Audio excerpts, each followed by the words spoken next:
আচ্ছা পারবো নি পৃথিবীর কেউ দয়ালুর মানুষের মতো কথা কওয়াইতো?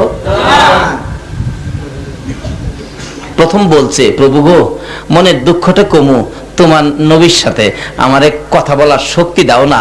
আল্লাহ কো, আমার বন্ধুর পক্ষে, বন্ধুর সাথে কথা কবি, দিলাম তোরে শক্তি।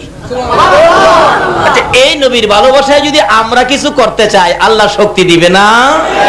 কিভাবে দিবে? এটাই তো প্রসেস। আসুন না আগে বাড়ি। যেমন সহজ, গাউসে পাকের জীবনী খুললে পাবেন। গাউসে পাক নদীর কিনার দিয়ে তার একজন ভক্ত সহ যাচ্ছে।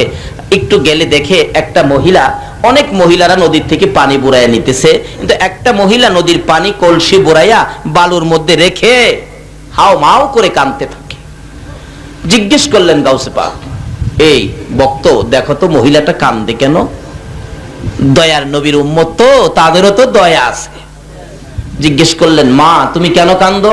বললেন, বাবা এই মনের দুঃখ কার কাছে কমু? কেউ শুনে না এই দুঃখ, কেউ শুনে না এই দুঃখ। আমার একটা ছেলে ছিল, বিয়ে করার জন্য নদীর ওই পারে পাঠাইছিলাম, কিন্তু ঘূর্ণিঝড়ে ধরে বরযাত্রী সহ আসার সময় ছেলের বউ সহ নিচ্ছিন্ন হয়ে গেছে, মিসমার হয়ে গেছে। বাবার লাশটা পর্যন্ত পাইলাম না। বলুন তো, মা লাশ পাইলেও মা এটারে আনজায়া ধরে কিনা?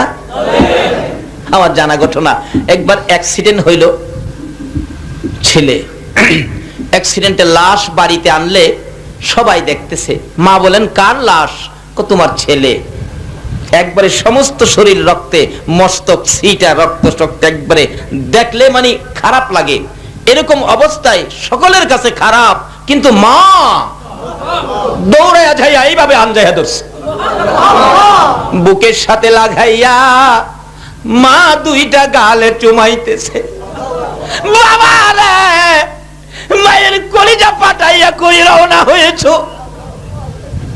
এমন একটা দয়া সন্তানের জন্য মার আছে কিনা বলুন?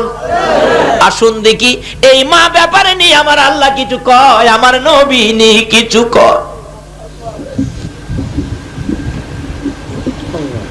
দুঃখিনী মা কান্দে, আল্লাহর ওলির ভক্ত, আমার কলিজা মানে না, আমার বাবার লাশটা পর্যন্ত আমি পাইলাম না। ও কতদিন হয়েছে? 12 বছর। বলুন কত বছর? 12 বছর।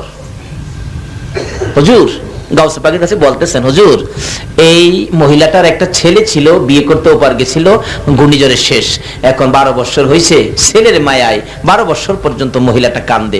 সব মহিলারা পানি নিয়ে চলে যায়, কিন্তু এই মহিলাটা ছেলের মায়ায় কান্দে। বলুন তো, মার কান্না কি জীবনে শেষ হয়?